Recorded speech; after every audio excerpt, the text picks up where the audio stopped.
Greater Hyderabad municipal corporation की आवाम को, वहाँ के तमाम वोटर्स को, राय दहिंदगान को अपनी जानिब से उनका शुक्रिया अदा करता हूँ कि उन्होंने पोलिंग के दिन निकलकर अपने अपने वोट का इस्तेमाल किया, बावजूद इसके कि अभी भी पूरे मुल्क में और हर जगह पर कोरोना वायरस चल रहा है। और अगर पोलिंग परसेंटेज में और इजाफा होता तो और भी अच्छा होता, मगर जिन्होंने निकला अपने वोट का इस्तेमाल किया, मैं इनको मुबारकबाद देता हूं। और क्योंकि उन्होंने हमारी जमहूरियत को मजबूत करने का और जो आवाम को एक मौका मिलता है 5 साल में एक मरतबा अपने वोट को डालने का, उन्होंने उसका इस्तेमाल किया। दूसरी जानिब में साथ ही साथ हमारे पार्टी के तमाम मेंबर्स का, अराकीन का दिल की गहराइयों से उनका शुक्रिया अदा करता हूं कि बड़ी मेहनत और जुस्तजू उन्होंने की, और साथ ही साथ जो 44 बल्दिया के कॉरपोरेटर्स डिवीजन्स पर मंजलिस के उम्मीदवारों को कामयाबी मिली, मैं वहाँ के तमाम वोटर्स को, राह दहिंदगान को, वहाँ के बुजुर्गों को, इज्जतदार माँ और बहनों को, गयूर नौजवानों को उनका शुक्रिया अदा करता हूँ। और साथ ही साथ मैं ये बताना भी चाहूँगा कि MIM की जो कामयाबी हुई है, 5 साल पहले भी हमारे पास 44 कॉरपोरेटर्स थे, और जब हम 60 म्यूनसिपल वार्ड्स पर इंतखाबात में हिस्सा लिया था, अब के बार हमने 51 म्यूनसिपल डिवीजन्स पर हमने इंतखाबात में हिस्सा लिया, और उसमें से हमने 44 म्यूनसिपल सीट्स पर कामयाबी हासिल की। मैं हमारे तमाम पार्टीज के MLAs का, पार्टी के ब्रांच प्रेसिडेंट्स का, बूथ प्रेसिडेंट्स का, इन सब का शुक्रगुजार हूं कि हम तमाम ने मिलकर टीम वर्क की, और ना सिर्फ इलेक्शन कैंपेन के दौरान बल्कि MIM पार्टी साल के 12 महीने अवाम के दरमियान में रहती है, और उनके दरमियान में रहकर उनके अच्छे में, उनके बुरे में, उनके तकलीफ में, उनकी खुशी में उनका साथ देती है। इसीलिए कि हमारा ये कांस्टेंट अवाम के दरमियान में रहना, उनसे मुलाकात करना, अवाम को दस्तयाब रहना, या जिसको अंग्रेजी में कहते हैं एक्सेसिबल रहना, वो भी हमारी कामयाबी में एक बहुत बड़ा रोल अदा किया। साथ ही साथ जब 3 महीने लॉकडाउन था, उस दरमियान में MIM पार्टी की तरफ से लॉकडाउन में गरीब आवाम की खिदमत करना, उनमें तमाम रेशन किट्स को उनमें जाकर उनको पहुंचाना घर तक, पेशेंट्स जो बीमार पड़ रहे थे उनके लिए अस्पताल में इंतज़ाम करना, और फिर जो हैदराबाद में 100 साल के बाद इतनी ज़्यादा बारिश आई, उस 2-3 दिन के अंदर जो MIM के तमाम जिम्मेदारान ने मेहनत की और बाद में हमने उनको जो रिलीफ पहुंचाया, यकीनन वो भी इसमें बहुत बड़ा रोल अदा किया। बहरहाल मैं तमाम अपने पार्टी के जिम्मेदारों का, और ये हमारी कामयाबी पूरी में हमारे पार्टी के मेंबर्स को क्रेडिट जाता है, और उन तमाम वार्ड्स के वोटर्स को क्रेडिट जाता है। MIM पार्टी ने 51 म्यूनसिपल सीट्स पर कंटेस्ट किया, और आप जानते हैं कि हैदराबाद पार्लियामेंट कॉन्स्टिट्यूंसी में हमने 44 डिविजन्स में से 34 पर कंटेस्ट किया, और 33 म्यूनसिपल वार्ड्स पर हमको कामयाबी मिली। मैं फिर से कह रहा हूं कि हैदराबाद पार्लियामेंट्री सेगमेंट में 44 म्यूनसिपल डिविजन्स हैं, जिसमें से MIM ने 34 पर कंटेस्ट किया और 33 पर हमने कामयाबी हासिल की। ये 5 साल पहले भी ऐसा ही था। दूसरा, सिकंदराबाद में हमने 12, सिकंदराबाद पार्लियामेंट कॉन्स्टिट्यूंसी में 12 म्यूनसिपल वार्ड्स में कंटेस्ट किया, और 9 म्यूनसिपल डिविजन्स पर, 9 म्यूनसिपल डिविजन्स पर अल्हम्दुलिल्लाह हमको कामयाबी मिली। वैसे ही हमने 3 municipal wards Malkajgiri parliament segment में हमने इंतखाबात में हिस्सा लिया, हमको कामयाबी नहीं मिली। 2 म्युनिसिपल डिवीजन हमने चिवल्ला पार्लियामेंट कॉन्स्टिट्यूंसी में हमने लड़ा और दोनों पर हमको कामयाबी मिली। तो मैं फिर से अल्लाह सुब्हाना व तआला का शुक्रगुजार हूं कि परवरदिगार ने हम पर बहुत बड़ा रहम और करम किया और हमारी पार्टी को इन गरीब आवाम की दुआओं को कबूल किया और हमको कामयाबी से हमकिनार किया। हमारे जो 44 सीट थे, अल्हम्दुलिल्लाह हमने उसको रिटेन किया और जो 7 म्युनिसिपल वार्ड्स पर हमको कामयाबी नहीं मिली, उसके ताल्लुक से हम लोग बैठेंगे, बात करेंगे। मगर मैंने हमारे तमाम जीतने वाले जितने भी नए नौ मुंतखब शुदा या न्यू कॉरपोरेटर्स हैं, उन सब से मैंने बातचीत की है और उनसे मैंने कहा कि भाई साहब, कल से आप लोग तमाम अपना काम का आगाज शुरू कर दीजिए। हमने जो आवाम से वादे किए थे उसको पूरा करने का कल ही से वक्त शुरू होता है। और साथ ही साथ मैं बताना ज़रूरी समझता हूँ आप तमाम को कि पुराना पुल डिवीज़न से राजमोहन चौथी मरतबा MIM पार्टी के म्युनिसिपल कॉरपोरेटर के तौर पर जीते हैं। कारवान से हमने स्वामी यादव को टिकट दिया था राजेंद्र यादव साहब की जगह पर, उनको कामयाबी मिली। तो ये हमारी परफॉर्मेंस था जिसको मैं समझता हूं कि मैं इससे मुतमईन हूं। और हमारा जो, अगर आप बोलेंगे कि स्ट्राइक रेट है 51 म्युनिसिपल वार्ड्स में, ये हमारा मैं समझता हूं कि सबसे बेहतरीन स्ट्राइक रेट रहा है। अब आपका जो बुनियादी सवाल होगा कि बीजेपी भी जीती, यकीनन बीजेपी जीती है और ये अवाम का फैसला है और हमारी कोशिश ये होगी कि हम जमहूरी तरीके से बीजेपी से मुकाबला करेंगे और हमको पूरा यकीन है कि इनकी बढ़ते हुए कामयाबी के कदम को इंशाअल्लाह ताला हैदराबाद की आवाम बल्कि पूरे तेलंगाना की आवाम इसको रोकेगी। और मुझे ये भी कहना पड़ेगा कि तेलंगाना में जब असेंबली के इंतखाबात होंगे, आप देखेंगे कि इंशाअल्लाह ताला ये बीजेपी की जो कामयाबी है, वक्तिया कामयाबी है, ये उस वक्त तक इतनी कामयाबियां इनको नहीं मिलेंगी। और मुझे अवाम का फैसला है, हमारी क्या बोलना चाहिए, हमारी ख्वाहिश के बरक्स फैसला आया बीजेपी की हद तक। मगर MIM पार्टी को तो मैं समझता हूं कि हमने तमाम बड़ी मेहनत की और उसका नतीजा हमको अल्लाह सुब्हाना व तआला ने और हैदराबाद की अवाम ने हमको दिया है। शुक्रिया। सर, आप जब लोकसभा चुनाव में 4 सीटें बीजेपी जीत के आई थी, उस समय भी आपने कहा था कि ये वक्तिया कामयाबी है। फिर उसके बाद ये कामयाबी नहीं, देखिए, सुनिए, देखिए, आप ये बात कह रहे हैं, मैं इसलिए निकाल रहा हूं कि जरा वो आंख पे, तो निजामाबाद में म्युनिसिपल इलेक्शन हुआ, बीजेपी का MP है वहां पे, कितनी सीटें MIM जीती? बीजेपी का MP है निजामाबाद में, MIM ने कितनी सीट जीती? 16 सीट जीती हम।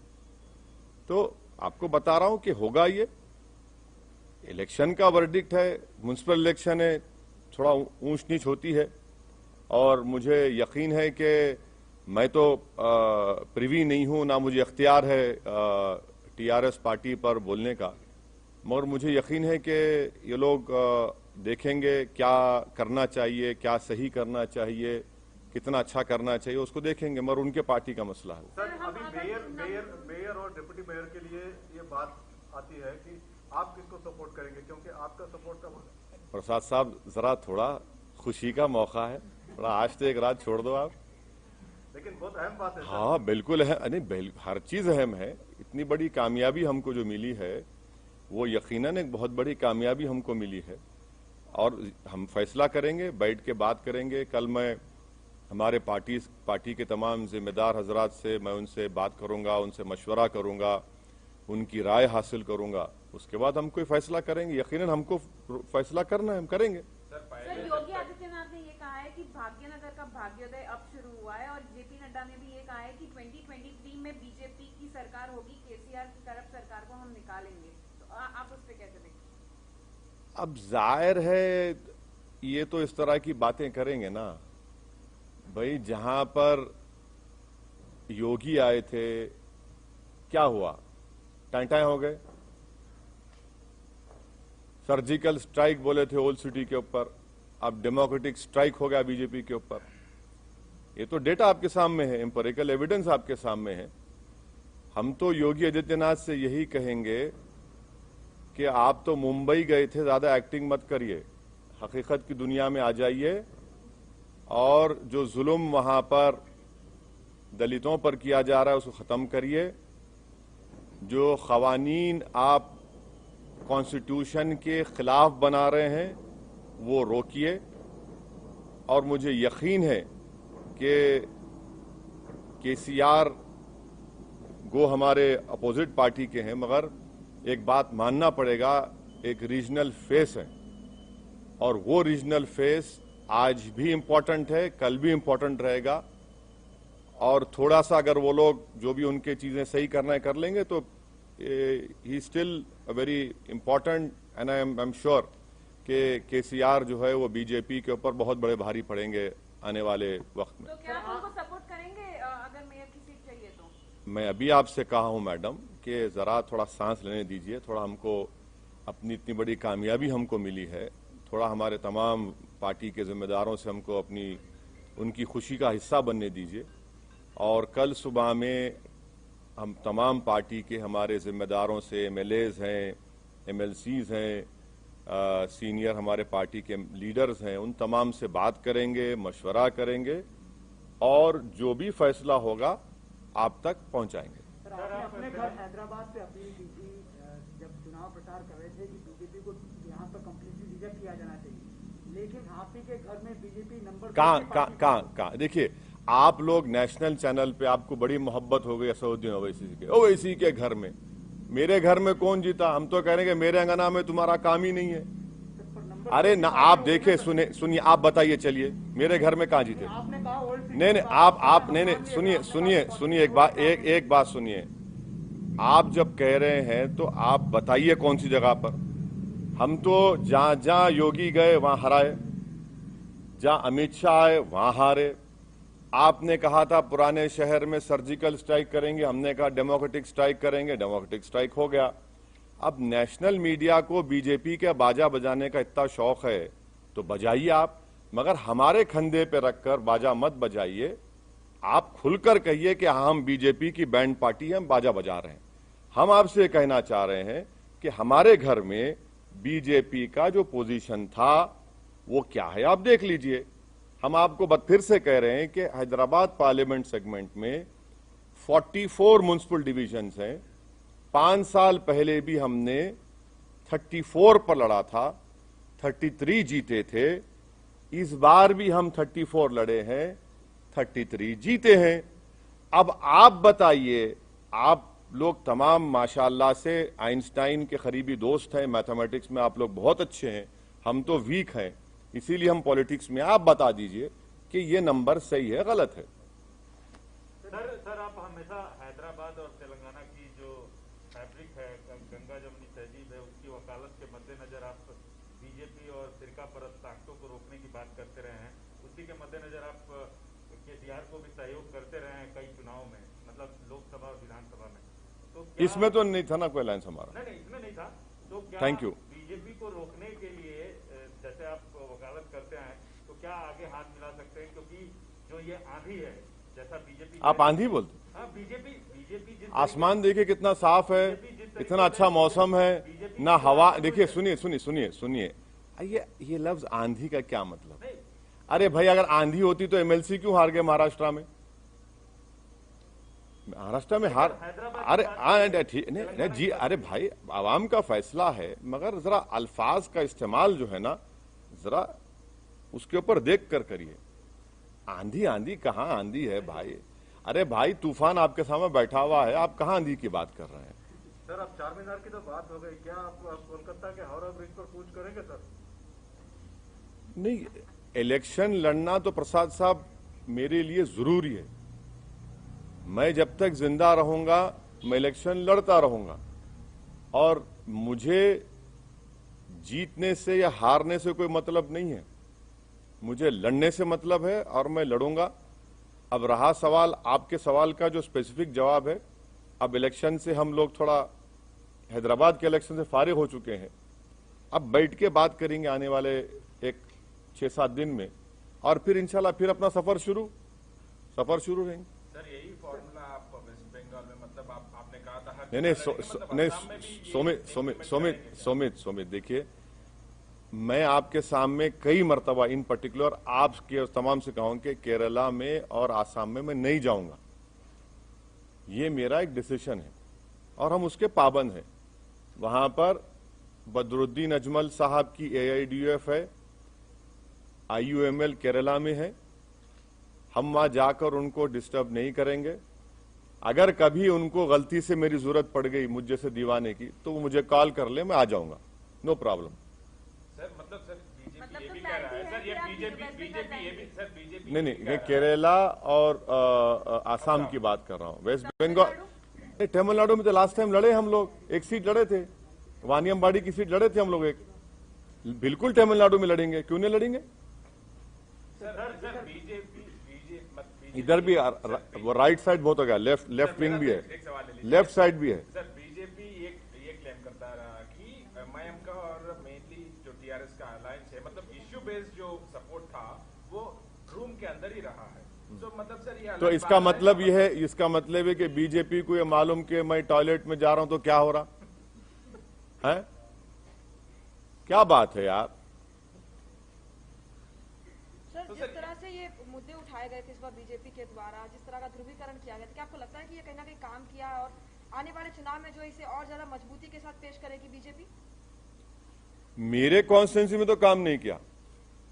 सुनिए, सर्जिकल स्ट्राइक बोले, ओल्ड सिटी में 30,000 रोहिंग्या बोले, पूरे पुराने शहर की जनता, चाहे वो हिंदू रहो या मुसलमान रहो, बंगाली रहो, दलित रहो, बैकवर्ड क्लास के रहो, हमारे मारवाड़ी कम्युनिटी के, सब बोले कि नहीं, no surgical strike, only democratic strike चलेगा, और यहां से हमने बीजेपी को हराया।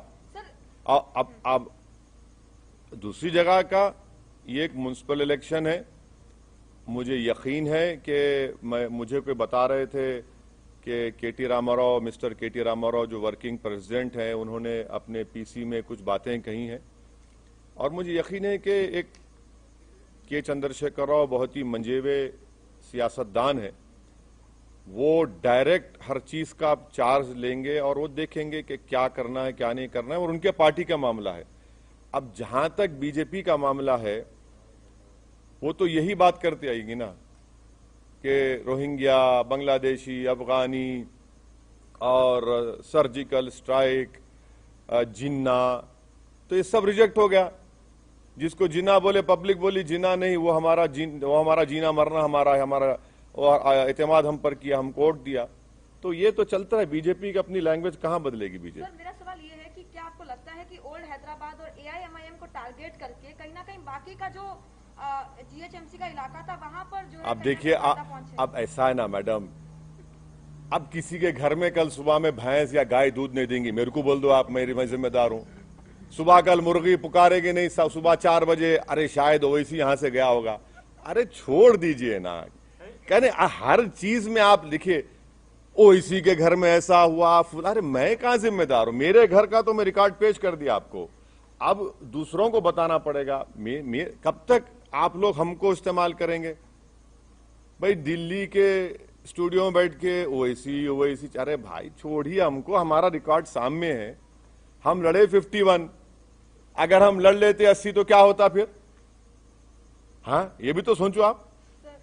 सर बीजेपी का 4 से 45 हो जाना क्या आपके लिए चिंता की बात? हाँ, बीजेपी का 4 से 45 बोले एक मिनट सर बीजेपी जहां MIM का कैंडिडेट नहीं था वहां ओवैसी और MIM को टारगेट कर रही थी और ये अचीवमेंट उसको मिला, तो क्या आपको नहीं लगता है कि इस तरह से करके पोलराइज किया और ये चीजें आई? अरे आप मेरे को एक बात समझ में नहीं आ रही, आप कब तक मेरा नाम लेते रहेंगे? माने बीजेपी आपको नहीं, आप माशाल्लाह से आप अनबायस्ड थे, मेरे को मालूम नहीं, मगर कब तक मेरा नाम लेंगे आप? भाई मेरा नाम कब तक लेंगे? भाई वहां पर जो 51 सीट्स में अगर मैं 44 जीत रहा हूं, आप मेरा नाम क्यों लेंगे? भाई मुझसे पूछिए ना कि आप 7 सीट पर क्यों हारे, वहां पर कितनी जगह और बीजेपी जीती बता दीजिए, हम बोलने तैयार है आपको। मगर हर जगह पर असदुद्दीन ओवैसी एमआईएम करना गलत है। वो नहीं, मैं जो भी कर रहे हैं वो गलत है, और अगर कर भी रहे हैं तो उनका नेगेटिव वोट है, वो कभी भी चेंज हो जाएगा, देखना आप। सर जिस पार्टी की आप अरे उनको बोले तो हमारे अगर आप टीआरएस से हाथ मिलाते हैं जीएचएमसी इलेक्शन में, आप टीआरएस के पास जाएंगे या टीआरएस आपके पास बुलाएंगे? हाथ मिलाते जीएचएमसी इलेक्शन में अभी जो हुआ है चुनाव में, सर अभी तो फंस गया ना मामला, अभी फंस गया ना सर? फंस गया। हाँ सर, एक्स ऑफिशियो वोट पे अगर डालेंगे तो हाँ? फंस ही गया ना सर। अगर उनके पास तो 30 एक्स ऑफिशियो वोट्स है, अगर वो भी मिलेंगे तो कार फंस की ही गया ना चाबी मामला। कार की चाबी और स्टीयरिंग आपके हाथ में है। नहीं, मैं आपसे रिक्वेस्ट कर रहा हूं, मैं मेरी गाड़ी में बैठो आप। आजकल तो लोग हमारी गाड़ी में रोक के हाथ मिला रहे हैं, उसको भी आप लोग चला रहे हैं, वायरल बना रहे हैं। अरे क्या बात है, कोई बात है? अरे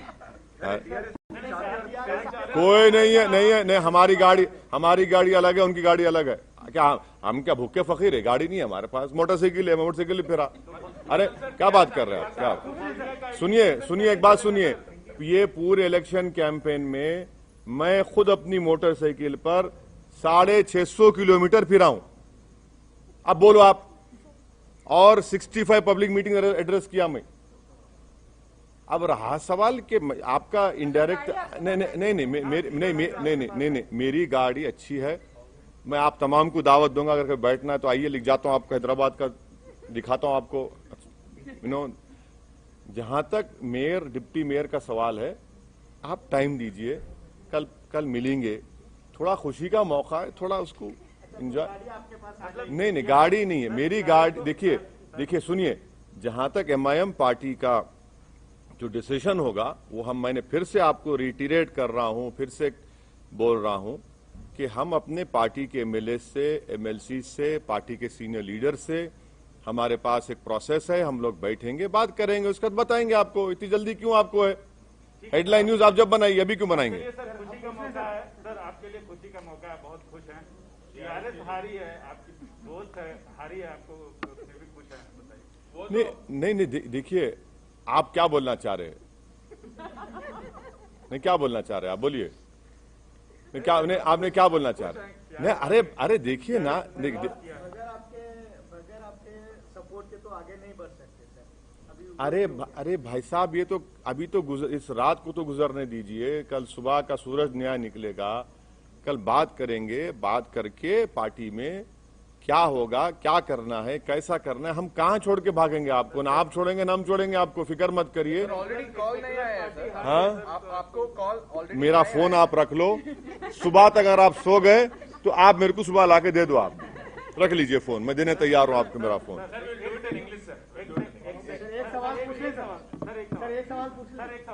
एक सेकुलर पार्टी लॉस की है, उसका आपको दुख है या खुशी है?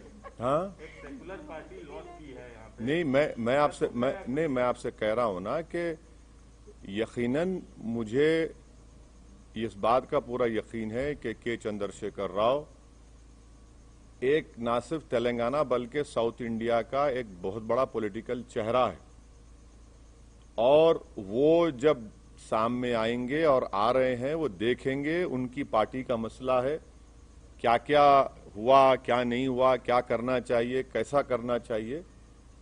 टीआरएस अभी भी तेलंगाना में रूलिंग पार्टी के साथ साथ एक फॉर्मिडेबल पॉलिटिकल पार्टी है, और एक तेलंगाना की जो रीजनल सेंटिमेंट है वो उसको रिप्रेजेंट करती है। उस बात को आपको समझना है।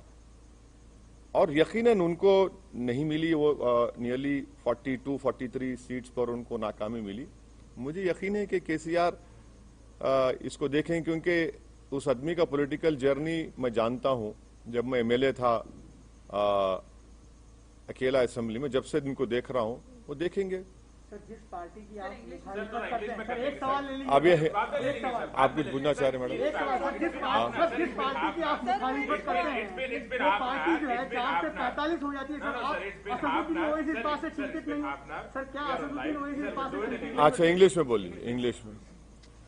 So today the results of GHMC municipal elections have come out. I want to thank the people of Greater Hyderabad Municipal Corporation and all the people who have come out and voted on the polling day. I was hoping and expecting that the polling percentage would be more higher, but anyway, the people have come out and voted, and I'm very grateful and thankful to them that despite COVID and Corona still being there, they have come out and voted for their respective political parties.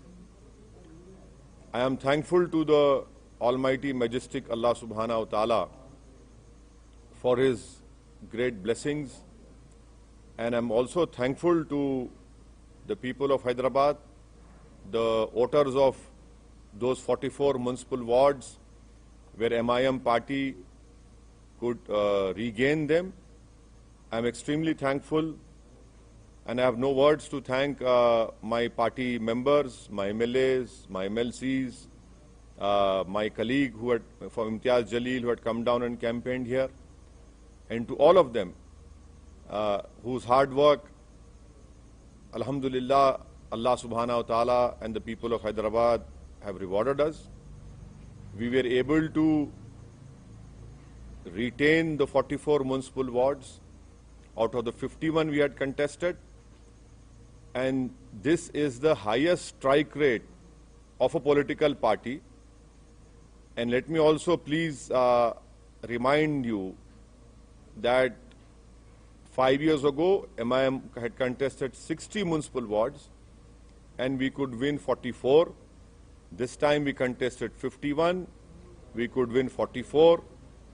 And to all the national channels, I would urge them to listen to what I am telling now, that in the Hyderabad Parliament constituency, which also includes the heart of Hyderabad, जिसको हम बोलते धड़कता हुआ दिल of Hyderabad, where BJP said we'll do a surgical strike, the people of Old City have done a democratic strike on the BJP and Sangh Parivar. In the Hyderabad Parliament constituency, there are 44 municipal wards.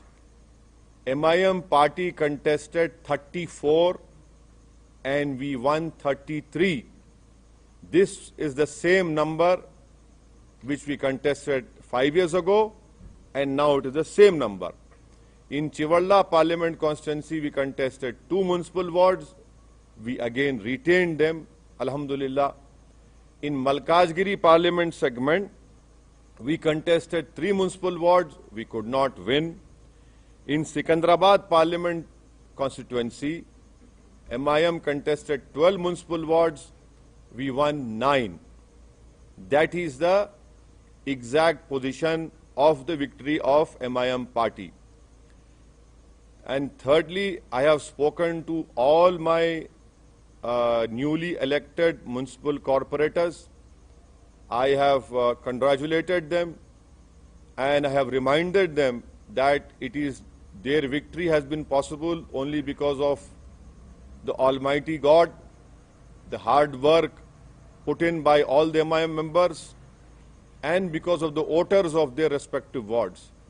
And I have told them in clear terms that their work should start from tomorrow onwards, and they should try and fulfill the promises that have been made by the MIM party to the electorate of that respective municipal wards.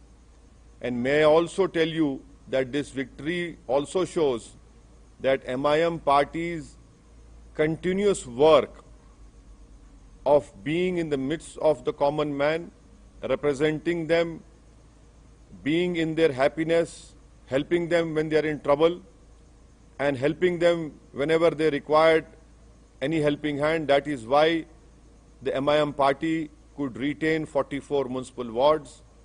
Tremendous yeoman work was done by MIM MLAs, MIM members during the lockdown period, wherein MIM MLAs and members, they took a huge risk on their lives, and during the peak of Corona, we were able to distribute whatever we can from our side, ration kits to not only people of Hyderabad and Secunderabad, but even to migrant laborers. And also when the unfortunate floods took place in Hyderabad, those 3 days, the MIM cadre, MIM MLAs, everyone were out there on the streets, on those inundated areas where thousands of houses were submerged in water. We were doing our utmost best, and people have seen that it is the only party in Hyderabad whose offices are open 6 days a week, where MLAs, corporators, MPs sit in front of the people and address them and meet them, and they are very accessible as compared to other political parties. As far as the election of mayor and deputy mayor is concerned, we want to savor this moment of our victory, and we are thankful to the people of Hyderabad.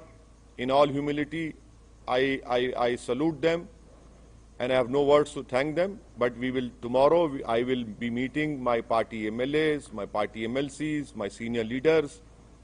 We will be speaking to them. I'll be asking for their views and their advice, and accordingly we will take a decision, and definitely we will let you know.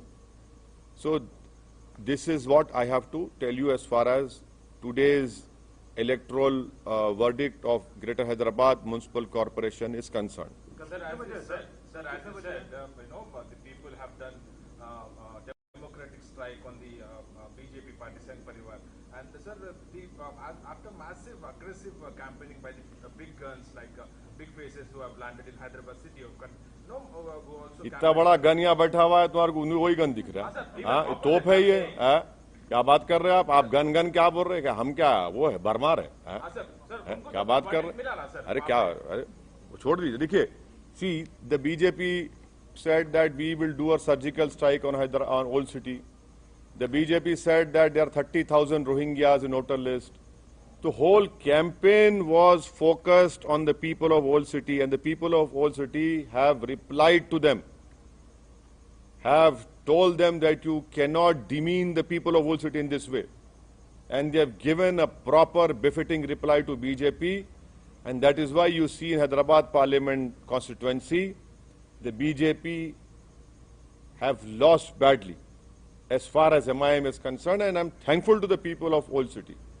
And please stop using these terms like big guns, that gun, this gun. What is that gun? This is democracy. Gun will not work. Ballot will work. And that is why, and if you are saying gun, हम कोई कम है क्या? हम भी तो अरे हमको क्या बोलेंगे आप? क्या बोलेंगे? कैनन बोलेंगे? हाँ, वो बोल लो. बिग फेस, छोटा फेस वाले चलता, बट ऐसा ना को बोलो आप. गन है.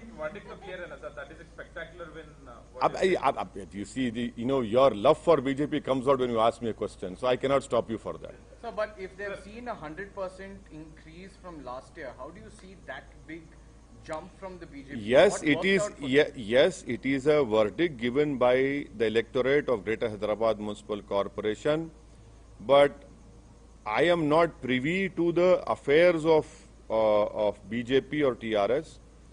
But I can tell you as a student of politics that K. Chandrasekhar Rao is a formidable political face of South India, and he represents the ideology and hopes and aspirations of all the Telanganites, of their regional Telangana feeling. And I'm sure that he will look into all what wrong has happened. And the little I know of KCR, I'm sure that he will rectify those things, and he's still the face of Telangana and its ideology. No, sir, you as an MP of Hyderabad, how do you see this jump? That is what I'm asking, because you have seen this for decades now. So how do you see this jump all of a sudden? See, we have seen these jumping jacks. Jack in the box always happen. Doesn't matter. It has happened, but as far as I am concerned, we have contested 51 seats. So what is that saying? One bird does not make a summer. So it doesn't matter. They will. People of Hyderabad are very sharp, very shrewd, and I'm sure that this is just a one-time victory for BJP in municipal elections, though they can claim everything now because they have won some seats. But definitely in the long run, you will see that things will definitely improve, and their increase, which you are saying, jump and whatever it is, but it will not, it will come down. Sir, when this formula will be implemented in the West Bengal, as you also said about Assam and Kerala and Tamil Nadu, just also say that. No. As far as contesting in West Bengal is concerned, I'm free from the elections of GHMC.